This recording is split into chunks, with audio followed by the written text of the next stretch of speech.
Hello everyone. Alright, this is going to be one of the most energetically powerful readings I ever do. While I am recording right now is when we have a total full moon lunar eclipse in Scorpio. It is a supermoon because it is extremely close to the earth. So it's going to appear larger in the sky. It is also called a blood moon because it's going to turn red for a brief period of time.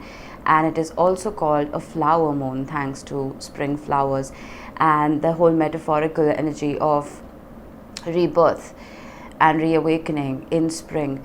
So I am in India, so we cannot see the eclipse here unfortunately, but most of you in the United States, Africa and Europe will be able to. You'll be lucky enough to watch it. I feel that this eclipse personally has has come about with a massive shift. It has come about with this idea of removing everything from our lives that do not serve us and meaning it, not doing it as a tiny ritual that we do every new moon and full moon. This is a massive reset because Scorpio, as we know, is ruled by Pluto, which in turn is ruled by Hades, who was the god of the underworld. Hades would go deep down into the depths of people's psyches, and he would pull out all of the nonsensical junk that was not needed and eradicate it. This underworld that we find ourselves in now can be acutely uncomfortable. Some of you may be having trouble sleeping. You may be having nightmares, vivid dreams, overthinking, Nine of Swords energy. Think about it like that. All of this is there because all the darkness that we are all born with is bubbling up to the surface because it wants to, it needs to be removed. Sometimes I feel like when we go through this energetic cleanse, so to speak, and a cleanse that we haven't really asked ourselves to do, but a cleanse that has been literally thrown upon us, it can shock us. It can bring about this sense of unnervement. It can bring about a sense of, why am I being put through this? What are these truths and revelations that are bubbling up to the surface now? These could be truths and revelations coming up from within your own psyche. They could be truths and revelations coming up on the world stage when it comes to our political leaders and the state. It could also be truths coming up in our relationships, in our friendships. Maybe we are seeing people in a different light. Maybe people are showing parts of themselves that they haven't before. So these revelations can be uncomfortable, but they're necessary, because this energetic clean slate that we are being offered does not come about very often. So we need to make the most of it, no matter how uneasy we are, right? We also have this beautiful transit of Jupiter moving into Aries. Now this happened on the 10th, and Mars is moving into Aries on the 24th. All of this Arian energy, Aries being cardinal fire, is giving us that push. It's giving us that boost to do something. This is a little word of warning. The eclipse is extremely powerful. We as human beings are powerful, but these astral bodies carry a lot more power than we do, right? So we need to make sure we ground ourselves. We keep continuously cleansing ourselves. If you work with crystals, please use black tourmaline and selenite. All of this energy is going to make us a little crazy. Do not make any big decisions. Do not have any deep conversations, especially because beautiful Mercury is in retrograde yet again up till the 3rd of June. So keep your cool. All of this Arian energy, the cardinal fire energy, is going to want you to go, especially with Aries and Jupiter. It's that expanded, almost sense of optimism of, I can achieve anything I set my mind to. Of course you can, but not during the eclipse. It is eclipsing while I'm recording, and I think we should be done in about an hour or so. So I just wanted to tap into the frequency now just to see how it's going to affect all of you. So I'm going to pull one card for each sign in terms of one archetype, one tarot card, and one animal spirit oracle. And I'm using Kim Krantz because if anyone can do deep, dark, mysterious, and a little bit scary, it is Kim Krantz. So let's get to it. I will be putting the timestamps in the description box below, and I'm going to keep these short, 5-minute stops, or at least I'm going to try to. All right, see you then. All right, Aries, let's start off with an archetype for you. Impossible deck. I will not wait for a flipper. We have the Maiden. Didn't you get this? You got this in your mid-May readings. Wow, that's a lot of cards in this deck, and for the same one to show up again means something.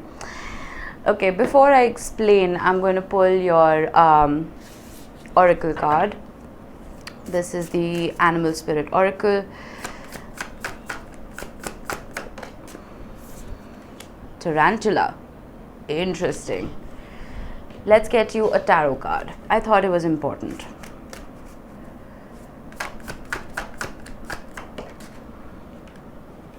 Five of Wands. Yes, Aries, with all of those planets in your sign, I'm not surprised to see the Five of Wands here. All right, let's talk about this now. When it comes to Tarantula, it's so beautiful how all these three cards are talking about Jupiter and Mars and Venus in Aries.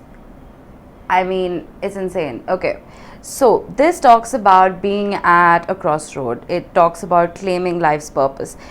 The tarantula usually shows its face when a decision must be made, and it involves almost like your life's deepest purpose. It talks about dharma, if you are familiar with it. If you aren't, I would suggest Googling it and studying about it a little bit. It talks about how a habit maybe from your past may be affecting your ability to make decisions. And I feel like you don't feel satisfied. There is a sense of dissatisfaction in the air. There is a sense of, I am not being able to achieve this. No matter what I do, no matter how thin I spread myself, I am not being able to achieve this. I feel like the tarantula talks about patience. It talks about being calm. It talks about having that deep inner knowing that you will choose wisely, no matter what, because tarantulas can live for, well, I don't know how long, but I know they can live for a very, very, very, very long time. So it's that deep wisdom, that intuition that we're all born with, tapping into that. But now that was Venus and Jupiter in Aries, okay? This is Mars in Aries, the Five of Wands. Conflict, debate, arguments, internal or external, it doesn't matter. But there is a sense, again, of dissatisfaction. There is a sense of competition. You may be comparing yourself to other people. You may be looking at the timeline of success of other people and wondering where you stand in that timeline. Maybe you're asking yourself, how many ladders to success do you need to climb?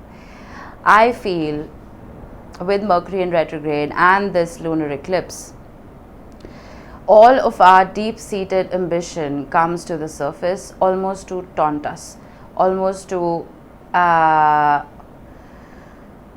us why we are still where we are. Why aren't we there?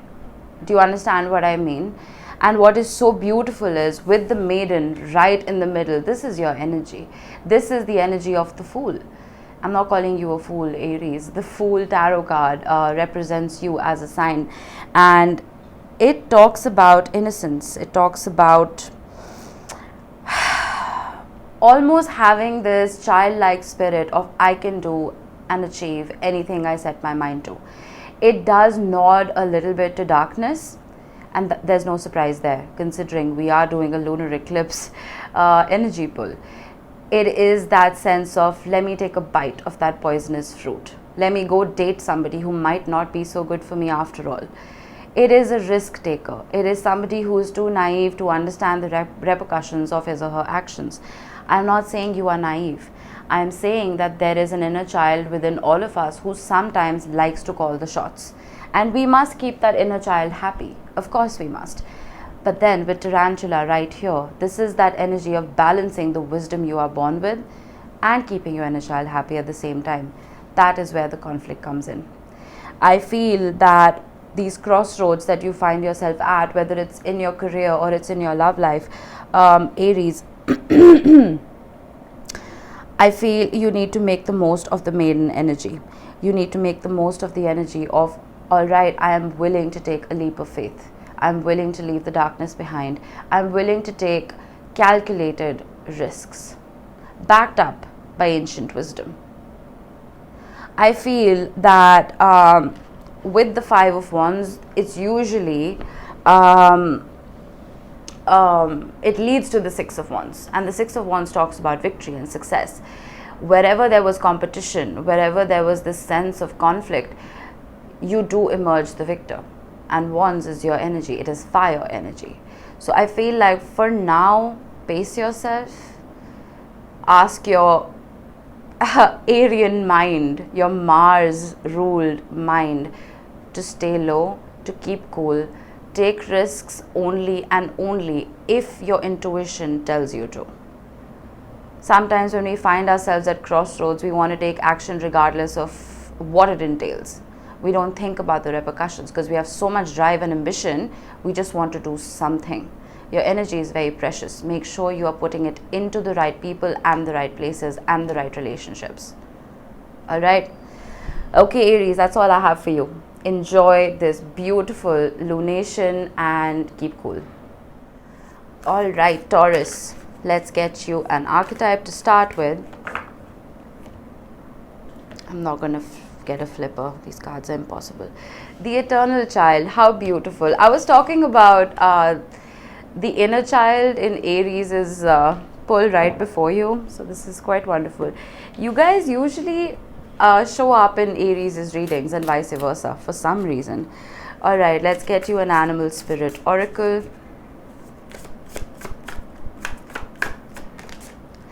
I cannot. You've got the same card as Aries. If you guys are on the cusp, watch the Aries reading before you. That's insane. I shuffled.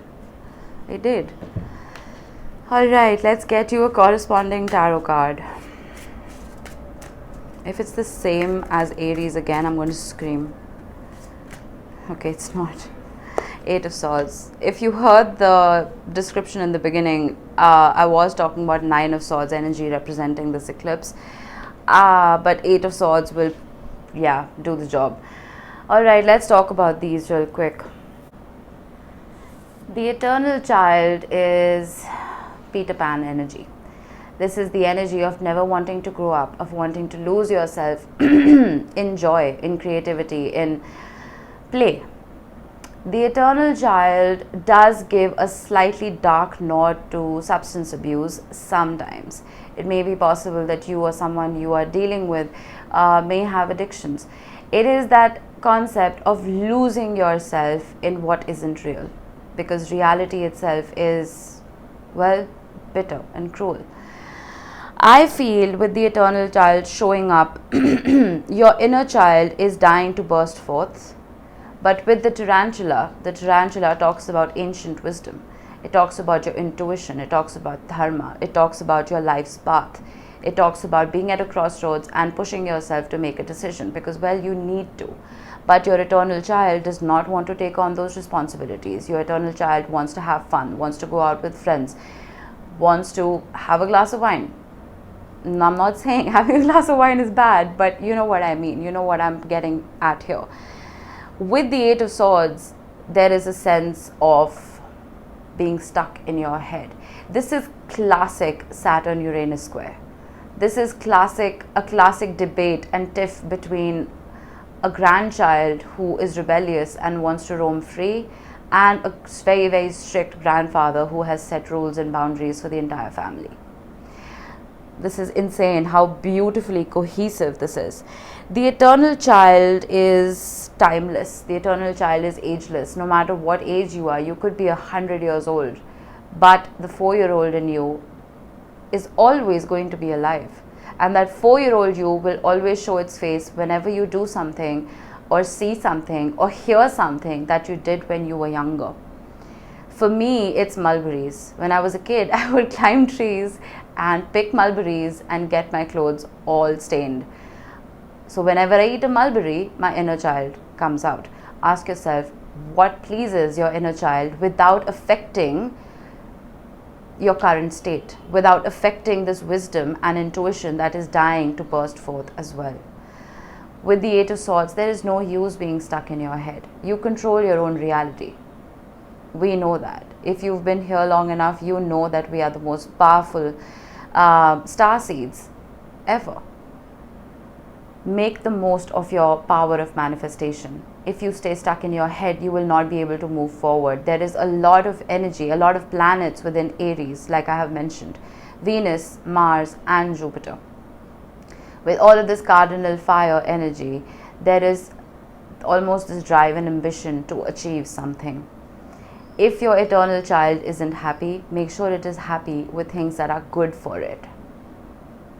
And whatever crossroads you are at right now, whatever decision you need to make right now, if you are not being able to come to a conclusion, Taurus, with the Eight of Swords, if you are stuck in your head, you have to remember that Mercury is in retrograde. And making decisions right now is exceptionally difficult, particularly because retrograding Mercury is entering your sign on the 22nd. It's in Gemini right now. It will be in Gemini for a bit, but it is entering your sign. So whether you are watching for your sun or your rising, that is going to affect you. So don't push yourself. If you cannot, I always say this, if there is a decision that is presented to you, it's because both the options are not worthwhile. Otherwise, it wouldn't be a decision. As and when one option starts showing more pros than cons, then make up your mind. Don't push yourself to right now. What else? What else can I tell you about this? The eternal child is just staring at me. It's just telling me to tell you to play, to be curious. This is again very Fool-like energy. This is that energetic clean slate that this lunar eclipse wants to offer us. But then again, if we don't carry that wisdom with us, because if you remember, if you're familiar with the original Rider-Waite, the Fool is represented by a figure who's holding a very, very small package. And that is his entire life in a little bag. So he's not carrying any baggage with him. If we don't carry a little bit of baggage with us, if we forget the lessons that we've learned in the past, we carry them to the future and we have to learn them all over again. Carry a little bit of that wisdom with you, whichever path you are choosing. Some of you may be moving to a different country. You may be starting a new job, a new relationship. You may be getting married, whatever it is. While you are pleasing your inner child, your eternal child, please the 100-year-old you within you. It already exists within you, no matter how old you are. Make both of those personalities and archetypes within yourself happy. Get out of your head. It's a beautiful time to cleanse yourself. Make sure you do that. Don't be complacent. Alright, Taurus, that was your reading. See you in the next one. Alright, Gemini, let's get you an archetype. Aries and Taurus had such similar readings, it blew my mind. I can already see a theme forming. Alright, no flippers for this deck. The prayer, beautiful, absolutely stunning. I'm glad to see this. I'm glad there isn't too much chaos because Mercury is retrograding in your sign, Gemini, and it is your ruler. But this lunar eclipse is bringing about all of the spirituality that is deep-seated within us. Let's get an animal spirit. Oracle, starfish. Nice. I really like this. All right. Tarot card for you, Gemini.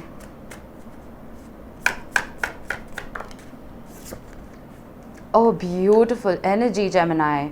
I really like this. This is quite refreshing from the last two readings. All right, let's talk about this real quick. This is a beautiful archetype, and I will consult the book while I'm talking about it because it's quite wonderful. It talks about what a prayer is.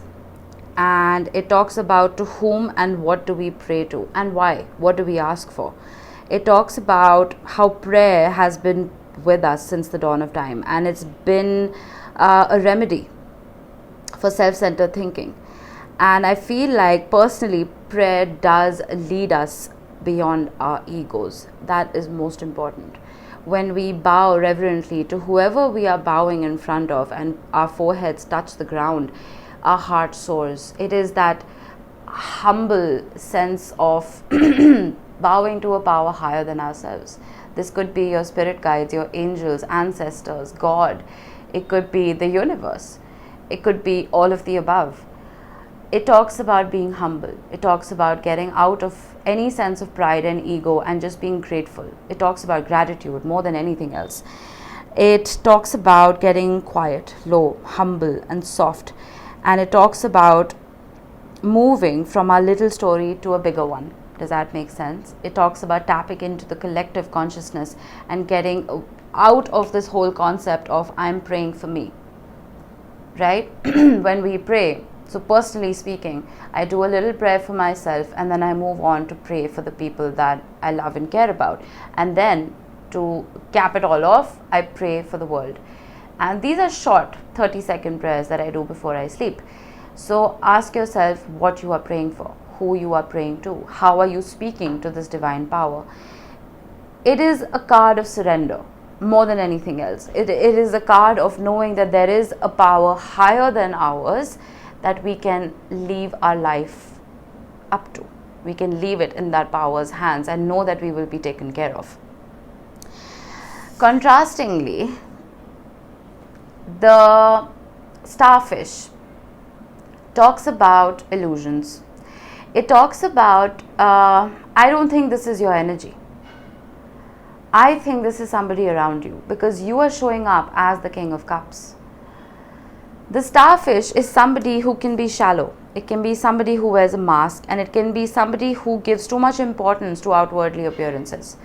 It is somebody who has no emotional depth. The prayer and the King of Cups is you. Who is this person?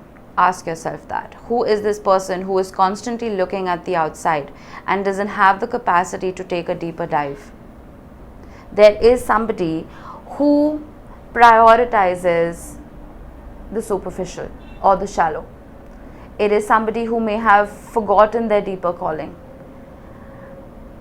I feel that this person is constantly swayed by appearances. And somebody who's, excuse me, I have the worst throat possible, whose dreams, whose path may not be spiritual at all, which is quite different from your energy. If somebody isn't matching our frequency, we need to make sure we remove ourselves from that equation. Otherwise, we start matching the other person's frequency. You know what I mean? You are showing up beautifully here, Gemini. I don't know who this is. Now, when it comes to the King of Cups is a beautiful energy of someone having a huge heart, someone being very emotionally intelligent, but somebody who does not wear their heart on their sleeves. Somebody who has, who's very cool, very calm, very collected, and very, it's almost like that energy. I always say this, if you watch my readings often, you're going to hate me for being repetitive. When a swan is gliding on a lake, it looks like it's floating, right? But you don't know how fast the feet are moving below the water. This is that energy. This is scorpionic energy at its finest. And we do have a full moon lunar eclipse in Scorpio as I am recording. And I think you are making the most of this energy. You are not complacent, but you are bowing down to a higher energy, a higher power than yours, and just being que sera about it. But the starfish has shown its face for a reason.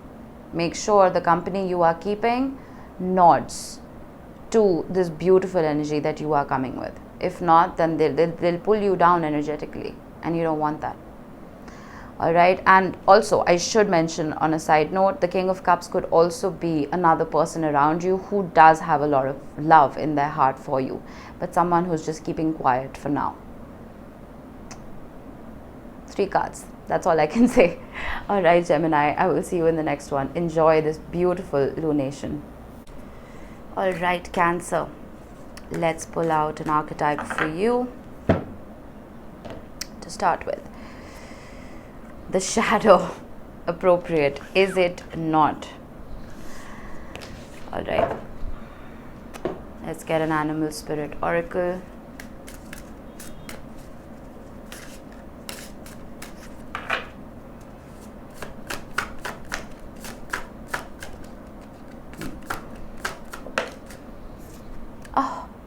I love it. Firefly. Just a side note, I'm a Cancer sun and my previous business, its name was Firefly. That's quite appropriate. You can hear my dogs. Alright, let's get you a tarot card.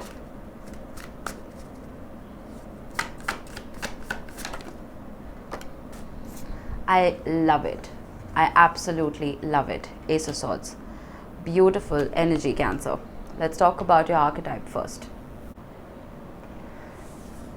The shadow asks us to delve deep into our psyche and ask ourselves what we despise about ourselves. That whole scientific observation about the closer an object or a person, a place, a community is to the light, the longer the shadow it casts. This is a card of, to an extent, fake optimism. It is a card of fake ascension. I'm not saying you're fake. I'm just saying that we are constantly struggling to ascend as human beings. Whether it is in our career paths, it is in our relationships, trying to move to a higher level of commitment.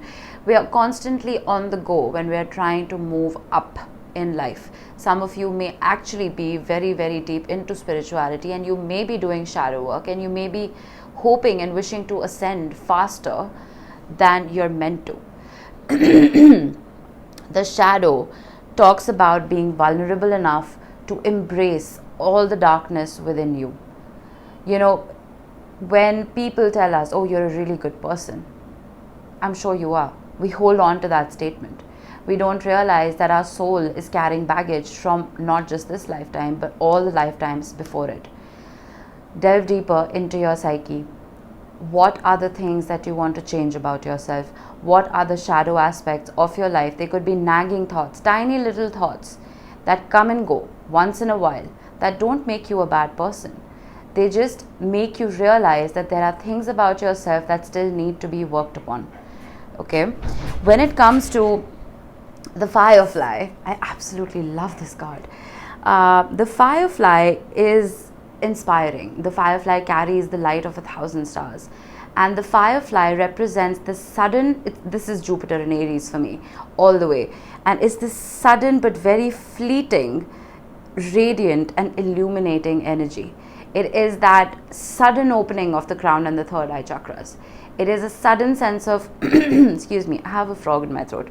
This sudden sense of inspiration and awakening and enlightenment, but it fades. This isn't something that is here to stay. The Firefly comes and goes. Its light flickers, right? So I feel like this card is here to ask you to be ready to harness whatever creative spirit this comes with. Whenever it does grace your path. This could be as simple as when you pick up a book, you pick up a novel to read, and there's, you know how, so this is what I do personally. When I'm reading a book and I like a particular paragraph or a sentence, I earmark it, dog mark the bottom of the page, and I dog mark the top. I should use bookmarks, I know, but I dog mark the bottom so that I can go back to it and reread it. So this is again beautifully connected to the Ace of Swords. Enlightenment, this aha moment, this sudden burst of creativity that, okay, wait, I can tap into this. When we are in shadowland, and especially now because of the eclipse, when I said in the beginning of the video, all of the deep dark shadows are coming up to be addressed. The Ace of Swords and the Firefly are the light at the end of the tunnel for us. This is something that we can that will help us gain momentum, pulling ourselves out of this shadow. Do not rush this process. Mercury is still retrograding. Our minds are moving a mile a minute. But I would look forward to maybe keeping a journal and write down the things that sit well with you. Write down the things that spark that aha moment in you, and go back and read those statements again. Those are going to be the things that will bring about this awakening and this enlightenment within this shadow period for you. The Ace of Swords is also telling me that there could be a conversation that comes about for you that will finally bring in clarity and insight, and it's going to be very quick. Like I said, the Firefly comes and goes very quickly. It is fleeting. So this fleeting conversation, you may just miss it. Someone may say something to you and you may not make too much of it, but then when you go back to that conversation, you will have that light bulb, eureka moment. I'm also being guided to tell you with the shadow, with that observation that I spoke about, the closer an object is to the light, the longer shadow it casts. There may be somebody in your environment who they may have put themselves on a pedestal. They may be shining bright. They may be famous as well. But there is a lot that is going on behind the scenes that you don't know about. Alright, that was it for you, Cancer. I'm keeping these short, but do check out your May and mid-May readings for longer energy updates. See you next time. Alright, Leo, let's start off with an archetype for you. What do we have? Thanatos. I will have to pull out the book for this one. I don't get it often. Let's get you an animal spirit oracle.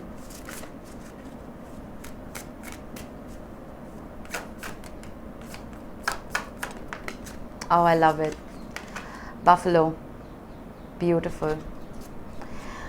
Let's get you a tarot card.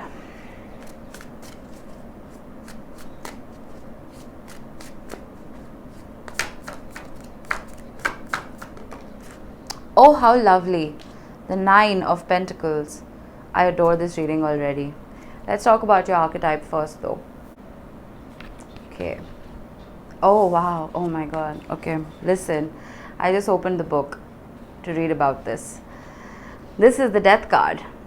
Do not get afraid. Do not be afraid. This is a beautiful card to get during this eclipse. This card personifies this eclipse, which I think this is going to be the most powerful reading today. Alright, let me read this out to you so I don't get it wrong. It is tempting to oversimplify death and sum it up as transformation, but the true archetypal resonance of Thanatos cannot be easily assimilated or contained. Death is ongoing and omnipresent, an eternal response to the gift of birth. Witnessing the end of another being, creature, phase, or stage has deep consequences for the psyche. We are forever changed by Thanatos as it sweeps us under its wing, making us relinquish control in every form. It leaves a mark of ash upon our heart, signifying we have touched the cusp of the underworld and will return to the land of the living eventually, with more compassion and wisdom to share. The capacity is needed in our world. One who has faced the annihilation of Thanatos can face anything. When this card appears, it signifies an initiation into the underworld. Wow, Leo, I was not expecting such a deep start to your reading. This is absolutely beautiful for one very reason. This signifies this lunar eclipse in Scorpio. It talks about leaving what doesn't serve you behind and truly beginning a new life for yourself. I have been watching your readings closely, Leo, and I feel like there has been a deep-seated transformation that's been happening in the collective for you guys. And with Buffalo right here, this is a card of overcoming obstacles. It is a card of knowing that sometimes we place obstacles in our own way to make sure that we don't become complacent. Okay, I'm going to talk about Buffalo first and then I'm going to relate these two cards. The Buffalo is a very spiritual yet practical card. This is Taurus energy. The sun is in Taurus right now. The moon is in Scorpio. You understand why this is eclipse energy for me? This is so on point. It's blowing my mind. This talks about not fearing death, not fearing illness, misfortune, anything. It talks about trusting every single turn and every single obstacle that has been put on your path. It talks about experiencing life-changing bliss. It talks about knowing that life is a precious gift and no matter what is thrown our way, we are going to take it with a pinch of salt and be happy about it. I feel like you are in a very hanged man, complacent energy of all right, change is happening, shifts are happening, let them. They are meant to. I haven't seen you like this in a very long time, Leo. I really like this reading. The Buffalo is reminding me of something. I don't know if I mentioned this in your mid-May readings or I mentioned it to some other sign. I was talking to somebody that was very enlightening for me. We were talking about loans. And I always said that, you know, my father taught me to never take a loan, to never give a loan, to whatever. And this person said, no, I purposely take loans even if I don't need them. I said, why would you do that? And he said, I take loans because I want that sword hanging above my neck that will push me to keep working and pay off that loan in time. If I don't have that obstacle in front of me, I will become complacent. This is that energy of pushing yourself to achieve. But at the same time, accepting that there is a higher purpose here. There is a higher power here that is orchestrating all of this. The 9 of Pentacles is blowing my mind.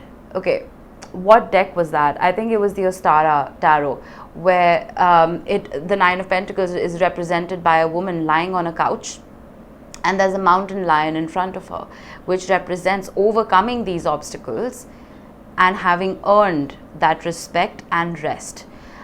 You've been through the ringer, Leo. I feel like you guys have been going through a lot in the last couple of months. And with the 9 of Pentacles showing up, I feel this is that sense of accomplishment and achievement. Patting yourself on the back for having been through these obstacles, been through these endings, whatever they are. They could be endings on the career front. They could be endings on the love front, on the relationship front. You may have ended friendships so that you don't lower your frequency, so that you don't lower your standards, and you're being rewarded for it with the 9 of Pentacles. Moving away from chaos and what doesn't serve you, putting an end to that, not being afraid of these endings, and the universe rewards you. Having this emotional and financial independent energy, being completely independent on these fronts, not having to depend on anyone for any kind of fulfillment. Absolutely beautiful. Probably the best pull today already. Alright, Leo, I hope this helped you guys. I will see you in the next one. Hello, Virgo. Let's get you an archetype. Alright. The shadow. You've got the same as Cancer. Very interesting. A lot of repetitive cards today. Aries and Taurus had the same. You and Cancer have the same. So you may have Cancer heavily in your chart, or you may be dealing with a Cancer. It's possible. Alright, let's get you an animal spirit. Oracle. Hyena. This guy wanted to show up for, I think, Gemini, but it didn't flip. Okay, let's get you an oracle card. No, I'm sorry, let's get you a tarot card, and then I will talk about your oracles. Oh, very interesting. We have the 8 of Wands. Mercury is retrograding, but we have the 8 of Wands. Let's talk about the shadow first. The shadow gives a nod to that scientific observation of the closer an object, person, community, idea is to the light, the longer the shadow it casts. I feel that either there is somebody in your environment who likes to have the spotlight on them. It is somebody who is always shining, always socializing, kind of like a social butterfly, but there is a lot going on behind the scenes that you may not be aware of. Keep that in mind. But when we think of the spiritual meaning of this card, the shadow talks about shadow work.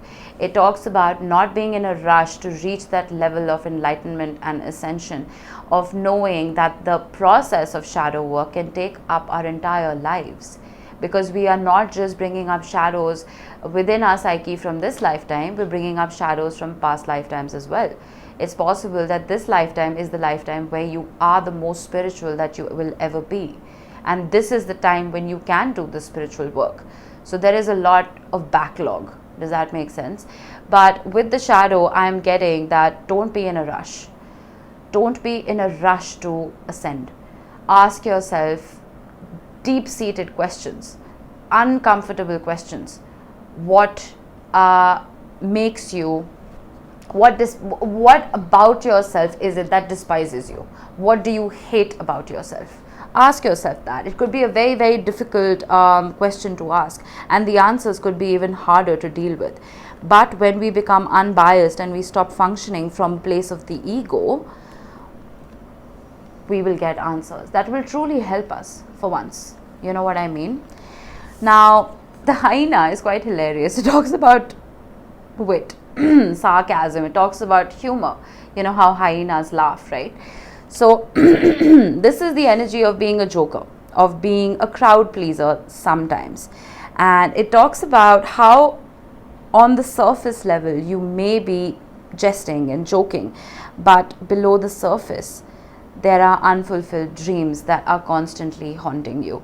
You may be putting band-aids on bullet wounds right now. You may not be expressing what your heart is truly feeling. I feel like you may be relying on sarcasm and humor to express yourself, but you may also be hiding old resentments. You may be masking things. You may be not talking about things that you're uncomfortable discussing. What would happen? Ask yourself, what would happen if you were authentic about what you were feeling? Virgo, you as a sign hates to be dependent on anybody. I know that for a fact.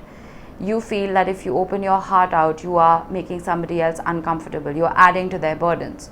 But Virgo, I am very, very sure that you are surrounded by people who truly love you, people who want to help you work with these shadows, and people who you can help as well. So while wit and humor, sarcasm and jokes are beautiful and they make life colorful, sometimes conversations can and should take on a deeper note.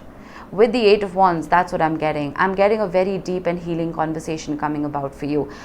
Mercury retrograde does bring people back from the past. It does bring thoughts back from the past. But it brings those things back so that they can be reviewed and revised and renewed. So whatever conversation this is, it's not going to be shallow. It is not going to be surface level. It's possible that you may be in a relationship that does not delve any deeper than, well, the surface. I see that changing for you during this eclipse. Beautiful reading. All right, Virgo, that was it for you. I will see you in the next one. Hello, Libra. Let's get you an archetype to start with to see how this lunation may be affecting you. Oh, we have the tear. All right, not to worry. It's a beautiful card. Let's get you an animal spirit oracle.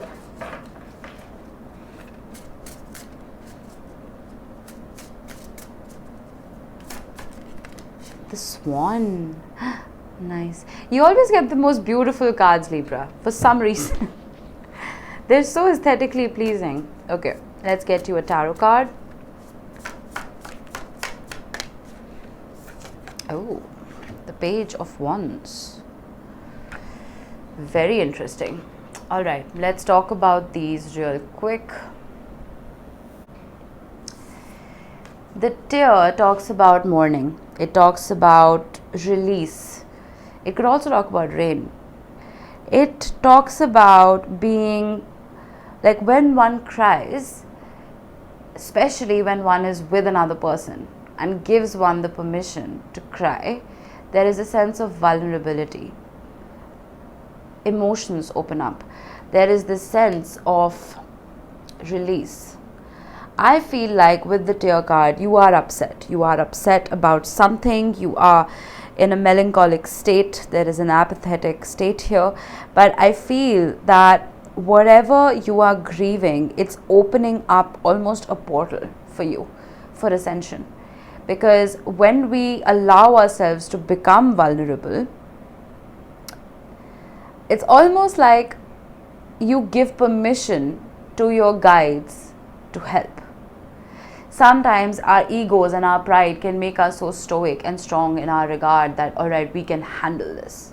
We are not going to break. There is strength, but then there is also stubbornness. If things have been overwhelming for you, have a good long cry. The amount of cleansing energy and release that you're going to feel after that is going to be mind-blowing. Every person I know reacts differently to meditation. How I react to meditation is, if I am deep within it and I finally get out of it, I realize I've cried for 20 minutes.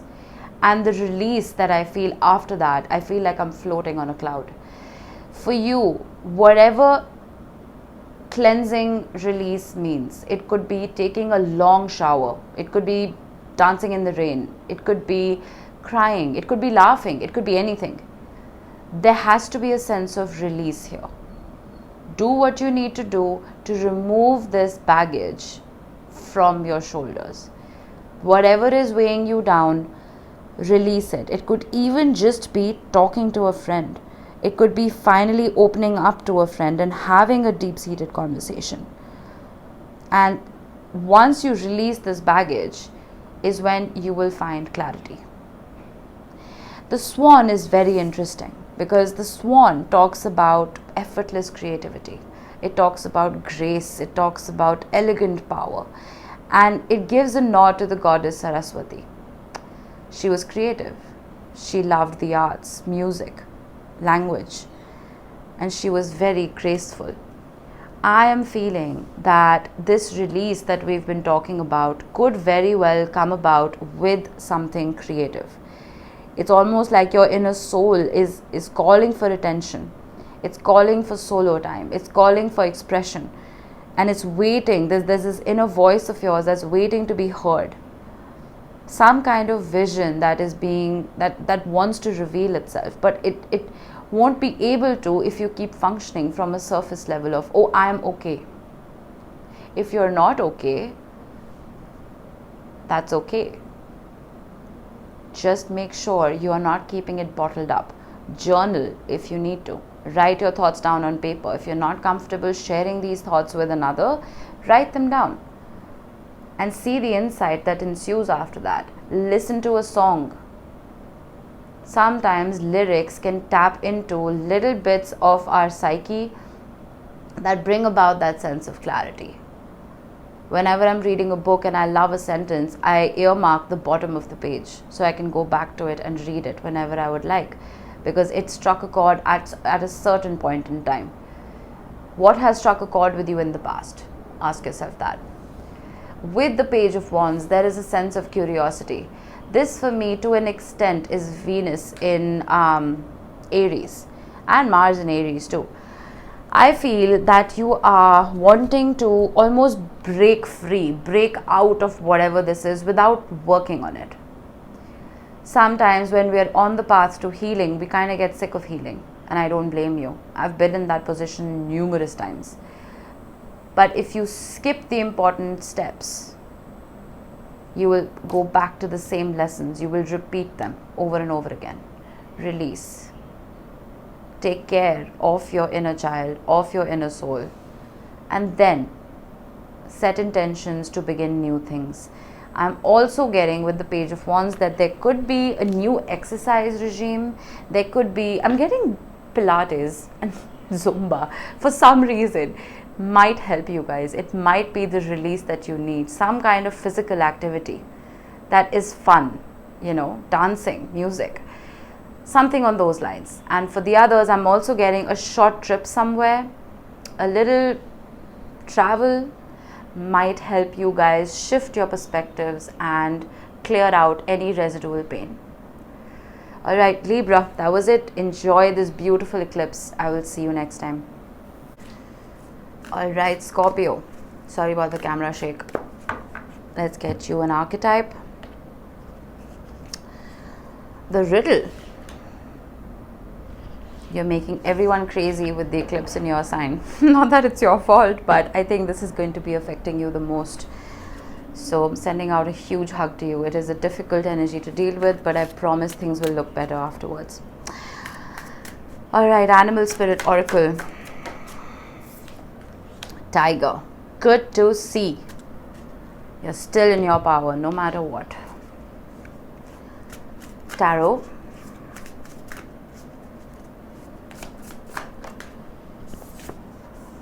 What did I say? You're still in your power. Always will be. Scorpio. Wow.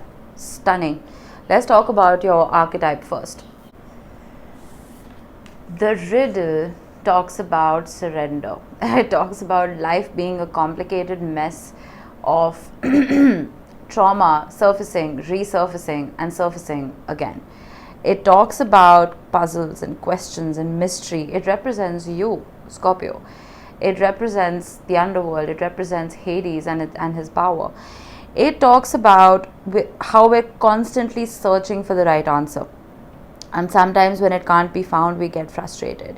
It talks about almost shifting your psyche from the literal to the metaphorical, from logic to something that is mythical almost, of knowing that life is not linear, of knowing that there will be ups and downs, of knowing that there will be constant variables that we may or may not expect to come about our paths. It talks about surrendering divine timing and just finding the humor in all of it, knowing that life is a roller coaster and just accepting it as such. This is kind of like, for me, the Wheel of Fortune with the Hanged Man all rolled into one. Knowing that you will be protected, knowing that everything is going to happen when it's meant to, knowing that you're not supposed to fight this, not swim upstream, not fight the current and just go with the flow. And I think you realize how potent this energy is. I will come to that because we have the Tiger as well. I think you realize how powerful this eclipse is in your sign. And you're realizing that taking matters into your own hands right now is not going to help. Because there is a divine force that is much more powerful than us that is orchestrating all of this. There is a slight limitation to decision making. There is a slight limitation when it comes to clarity. And I feel like you're just comfortable with it. This dolce far niente. Just the art of doing nothing. That's what I'm getting here. The Tiger is a beautiful card to get now for this energy reading because it talks about lunar forces. It talks about being, of having this ease. Excuse me, I have a frog in my throat. It's awful. It talks about ease in darkness and it talks about feminine energy. If you're a male watching this, it doesn't mean that this isn't your reading because we all have feminine and masculine within us. Yin and yang, it's what makes us whole. The Tiger, as we know, hunts usually mostly at night when everything is quiet. And the Tiger doesn't really fear anything. And this card, to an extent, it talks about wild darkness and allowing these lunar forces, this eclipse energy, to soothe and heal you. It talks about almost doing better at night. You know what I mean? And I feel like most of you enjoy solo time. Scorpio, being a water sign, I'm a Cancer sun, so I love doing this, and I think you like doing it more than we do. Being silent, spending time with yourself, not fearing stillness, not fearing darkness, and almost finding an awakening of your own power and your own spirit when you are by yourself. I feel, so a lot of people have been asking me, so what do we do during this eclipse? What are the do's and don'ts? And I have just been saying, be by yourself. If there is ever a time to unveil secrets that are buried deep within our own spirit and our own psyche, it is now.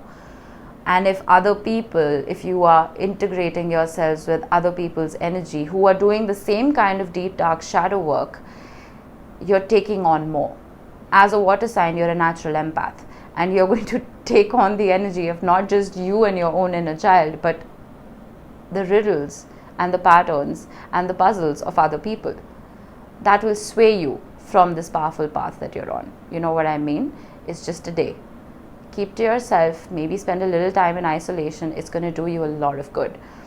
With the Hierophant, I love that this is here because this is Taurus energy and the sun is in Taurus right now while the moon is in your sign. You see the beautiful balance here. The Hierophant talks about ascension. It talks about initiation, apprenticeship, and then eventually mastery. It talks about taking baby steps to solve these riddles, to untie these tangled knots a little bit at a time, knowing that there is no shortcut to ascension, there is no shortcut to shadow work, knowing that shadow work can sometimes, this healing journey can take our entire lives, and reveling in it, enjoying it. I told a sign before you, let's say you found your spiritual awakening in this lifetime. Your soul has awakened to your spiritual path in this lifetime. Maybe it hasn't in your previous ones. So you can imagine how many shadows you need to sift through in order to successfully solve these riddles. All the baggage of your previous lifetimes may have to be sifted through and worked through now. That is a lot to deal with. Don't put pressure on yourself. Take it easy. Become slightly more complacent in your energy and leave it up to a higher power than yourself. And you will be guided. With the Hierophant, I also see an ascension in terms of, it could be, I mean, just a side note, it could be a promotion, it could be a higher level of commitment, it could be you elevating yourself in a religious organization. It could be any of those things. And it also talks about higher learning, sharpening your mind. I see all of that coming about. Absolutely excellent reading, Scorpio. I wasn't expecting anything else or less from you. All right, enjoy this lovely lunation in your sign. I will see you in the next one, Scorpio. Bye-bye. Hello, Sag. Let's get you an archetype. I want to see how this lunation is affecting you. Oh, we have Kairos. I don't get this often. It's such a beautiful card. I will have to pull out the book. There are some cards that are impossible to decipher just by looking at them, you know.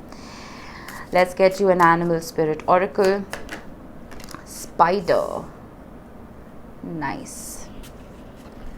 And finally, let's get you a tarot card.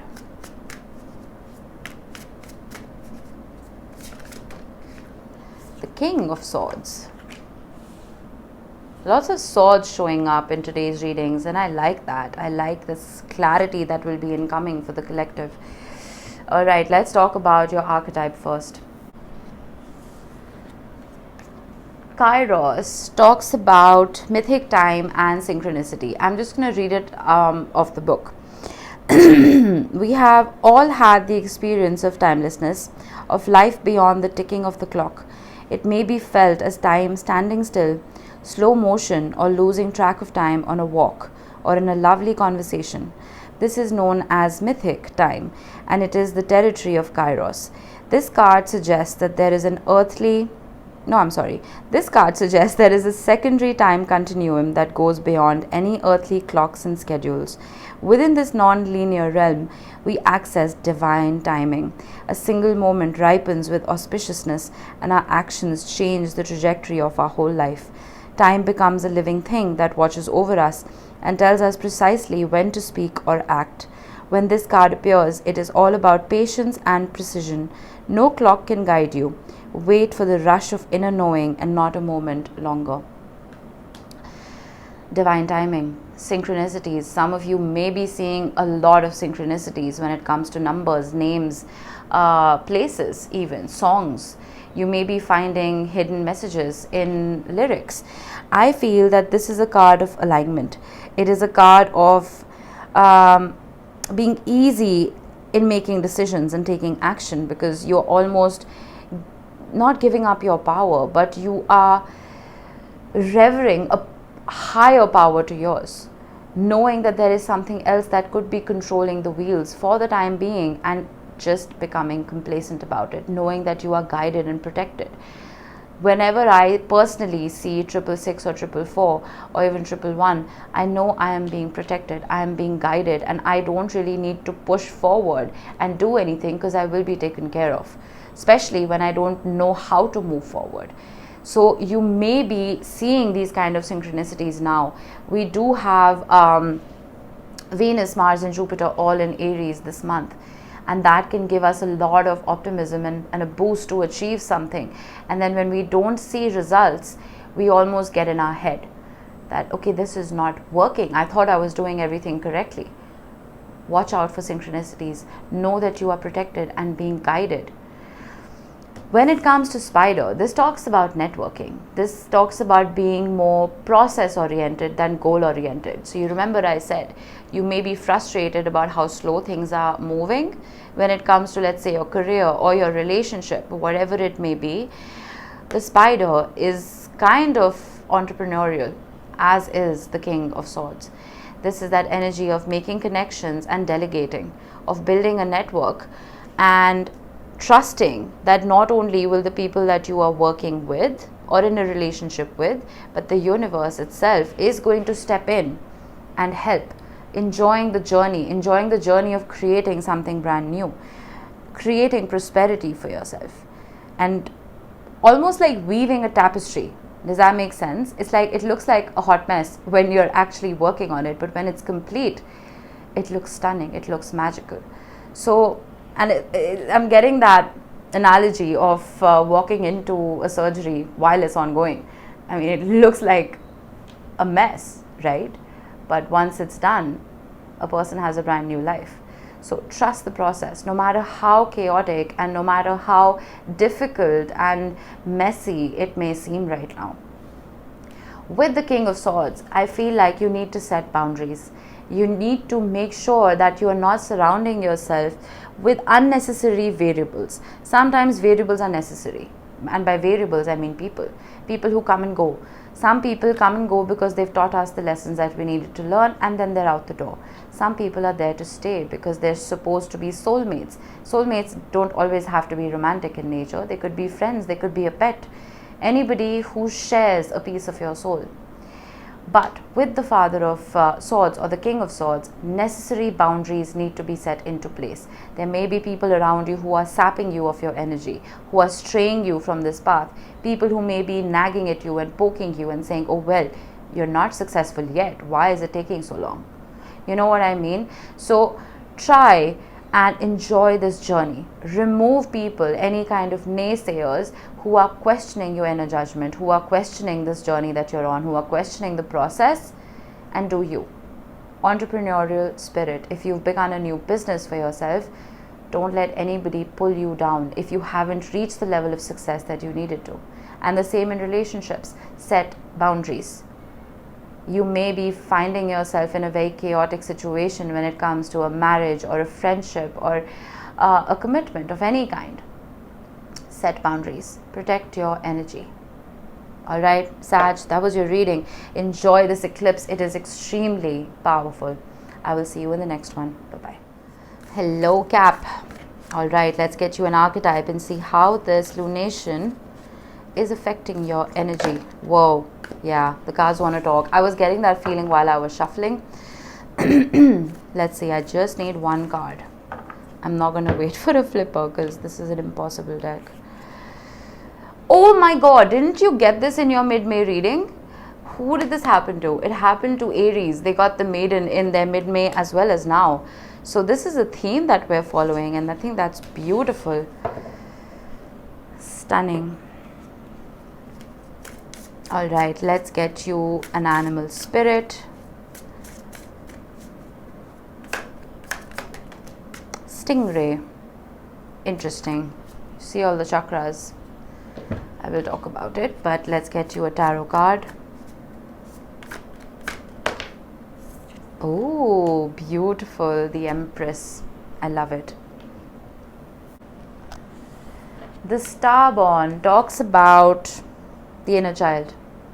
It talks about the divine child within you. It talks about destiny. It talks about fate. It talks about karma. It talks about trusting the universe. It talks about faith.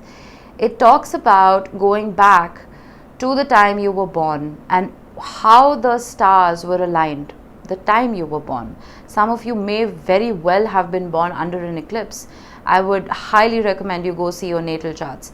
And it talks about the pattern that these stars and the planets created the time we were born and how they mapped out a certain path for us in this lifetime.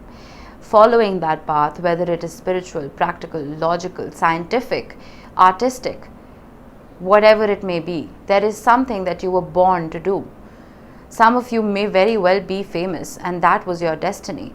But I feel like this card is asking you to travel back to your birth story for clues and for insight. What did you desire? What did you want to do when you were young? Practice seeing your life from this mythic point of view rather than a series of logistics, which can be very common for a very practical and grounded sign like you, Cap. I feel that you were born with a unique destiny. You need to find out what that unique destiny is. considering we are in eclipse season, it would be sensible to look at your nodes, where your south and north nodes are. Your south node is something that you have mastered in your previous lifetime and you need to release in this lifetime. Your north node, where your north node is your future path, is this lifetime's future path. I'll give you a small example. My north node is in Pisces, which is why I had a spiritual awakening last year, and I was meant to become a spiritual healer. I was meant to delve deeper into the occult. So I'm following my life's path. What is yours? Ask yourself that.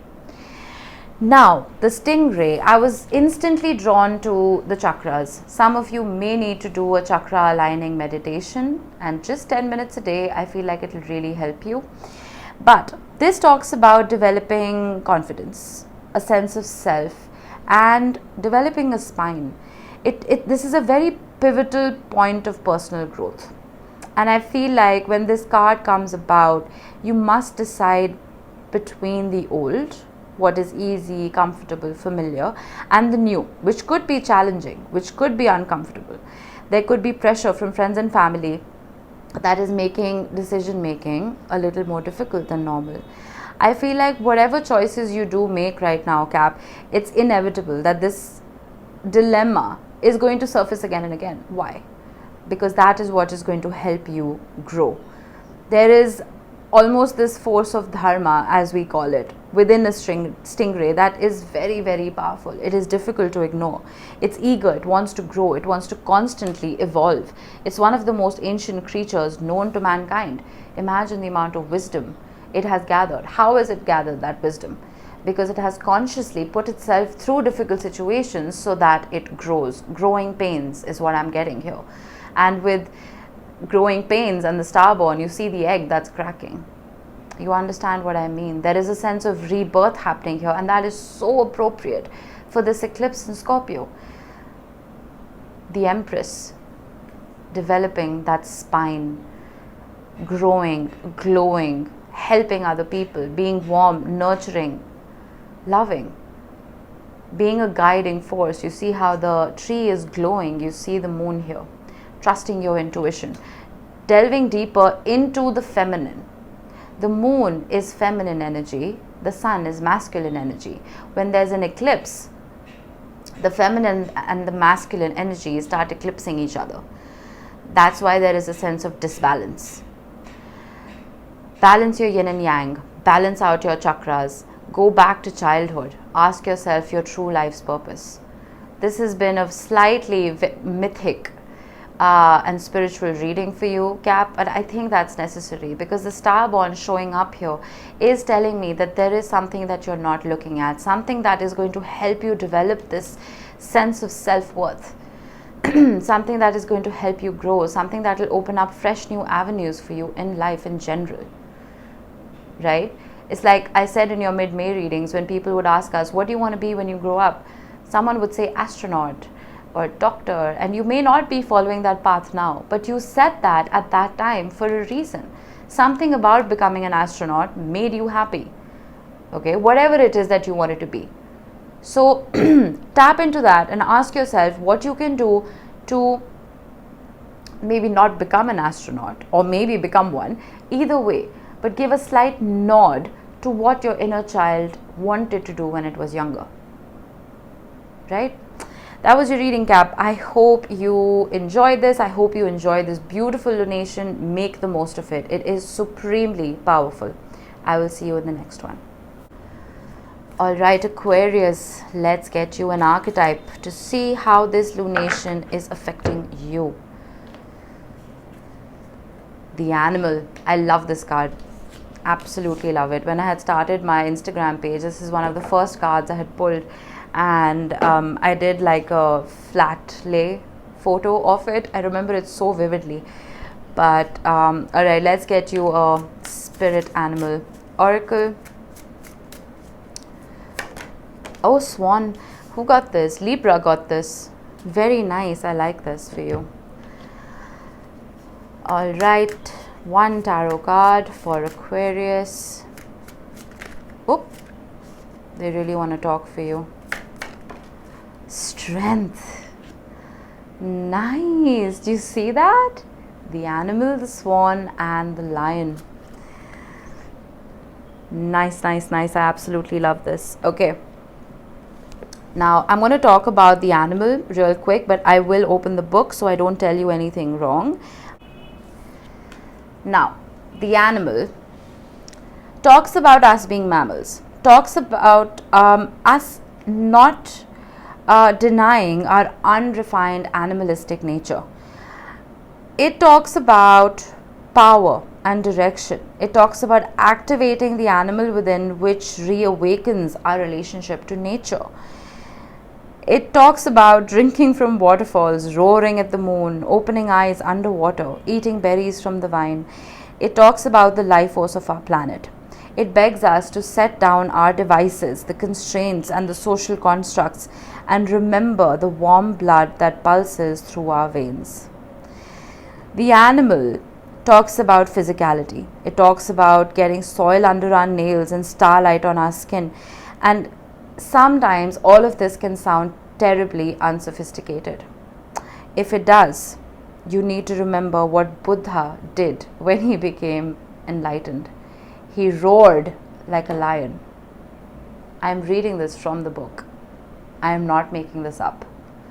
You are showing up incredibly powerful, Aquarius. This is amazing. The swan, though it is an animal, it talks more about sensuality. It talks about creativity. It talks about heightening the senses, all the 5 or 6 senses that we are born with. It talks about the goddess Saraswati, who was incredibly creative. She was kind. She was musical. She was artistic.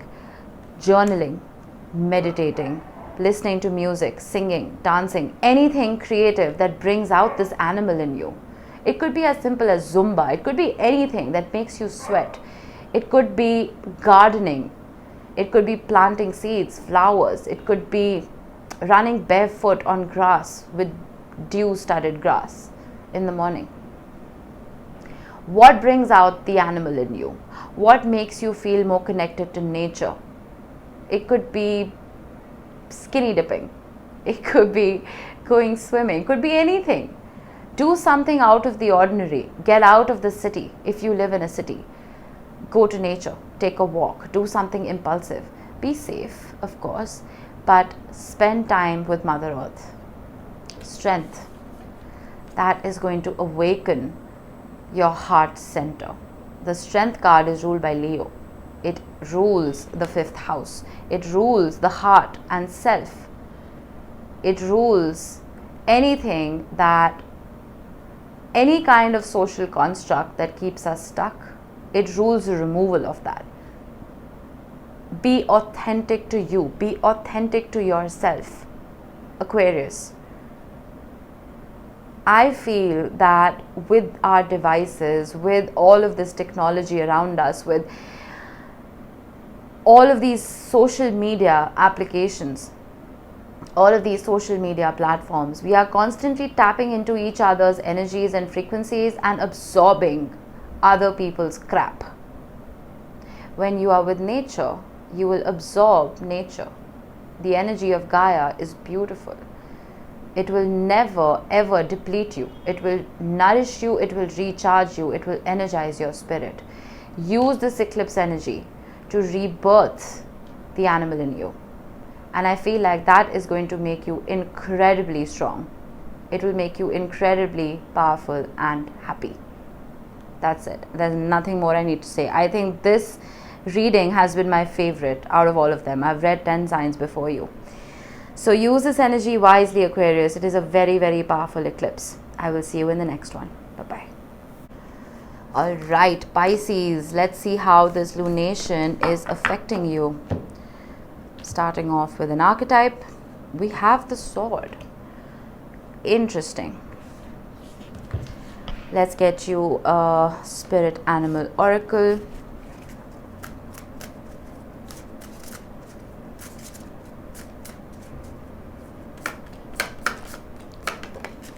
The crow.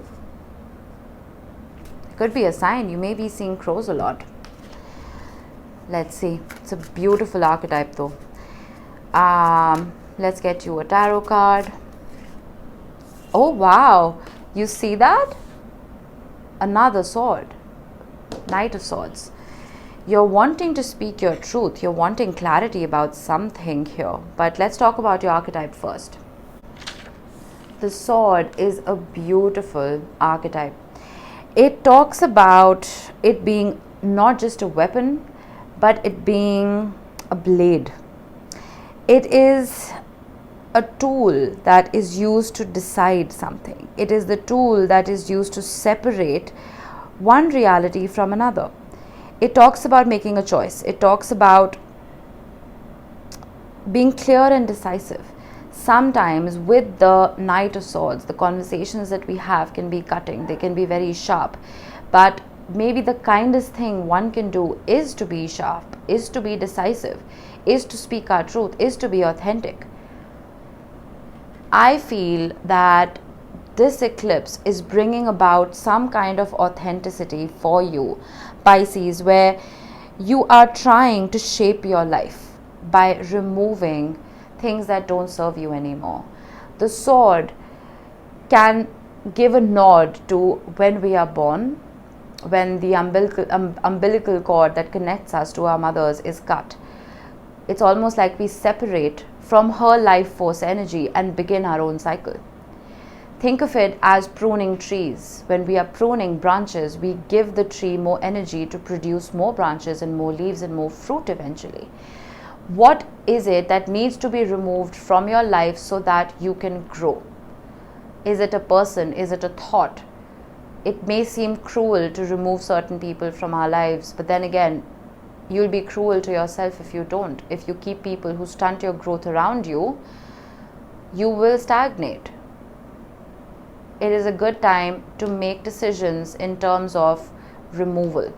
Mercury is retrograding. Conversations can become very difficult and very heavy. Maybe wait for the retrograde to pass, but set intentions now. This eclipse is bringing about frequencies that do not match you. It's bringing those shadows to light. It is begging you to be authentic to yourself and remove all of these variables from your energy field.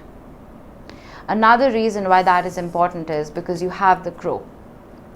The crow is spiritually strong. The crow is creative. The crow is watchful. It is a symbol of magic, and it has been for a very long time, if you're aware. I feel showing up as the crow, you are drawn to the supernatural, and you may be, some of you may be psychic. You may have this very, very strong intuition, or you may even have a gift for seeing the unseen, knowing the unknown. I feel that the three fates come into play here, the past, present, and the future. And I feel like you've been asking yourself very, very important questions. I feel now that this energy is showing itself, you need to balance out your life. You need to have a healthy diet. You need to have joyful friends around you. And regular self-study, I feel, for you, Pisces, is very, very important. Being an empath, you absorb energies left, right, and center. I have a Pisces moon, so I'm saying this from experience. And sometimes you may find yourself being sad for no reason. There is a reason. It's not your apathy. It is somebody else's that you're absorbing. Cater to this mythical, almost reverent figure within your psyche. Cater to the crow. Understand the magic within you, and do not lower your standards for anybody. Do not lower your frequency for anybody.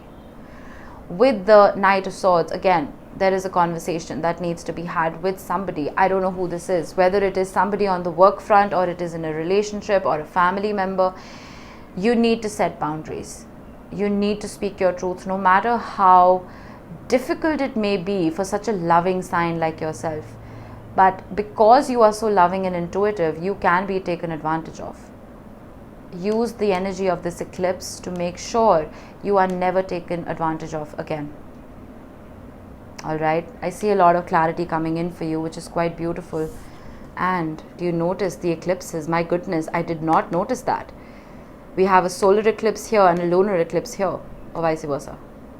Yeah, and we have a moon right in the middle. clarity incoming. And the lightning bolt is telling me that it's going to come in very, very soon. Honor yourself, honor your feelings, Pisces, and operate from a place of not just the heart but logic as well. All right, that was it. Enjoy this lovely lunation. It is exceptionally powerful. I will see you in the next one, Pisces. Bye-bye.